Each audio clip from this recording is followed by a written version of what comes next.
Ushawahi ona mtu anakataliwa na ametiwa mafuta na askofu oye tebo? Alo, unasema nini wewe? Nilikuwa mchungaji mimi kabla sijaoa, unajua. Mchungaji, brother, mchungaji. Na nena ndimi za moto, achana na hizi za huku za moto. Nimetiwa mafuta na askofu oye tebo. Nimefundishwa na Miles Munro kwa darasa la Biblia. Miles Munro amenifundisha, Mike Mudok amenifundisha, mabingwa wa imani. Lakini nashangaa nilimuita huyu dada, nikamwambia dada, Bwana asifiwe. Kama mchungaji nimeweka mkono kwa mfuko, alinifundisha hivyo.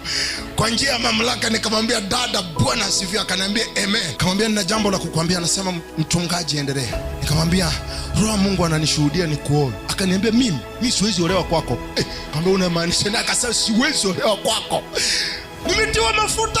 Ambia dada, nitakupa maisha, sitaki maisha yako, kaa nayo. Nimeongea naye saa 4 na mimi ndio nahubiri ibada ya lanja wa saa 6. Namuona kwenye ibada anaandika notes, watu wa Mungu anaandika ninachohubiri. Amenikataa. Yani nasikia niachilie laana, lakini Mungu anasema zuia wewe, zuia. Amenikataa. Safari ya hatima, kijana au dada, sio yule wa kwanza au wa pili, wanaweza wakaenda hata watatu. Bora tu ujitunze, usitembee naye. Umekataliwa na mdada hapo, umepotea njia kwenda nyumbani, umehama kutoka Ukerewe unaishi Kahama.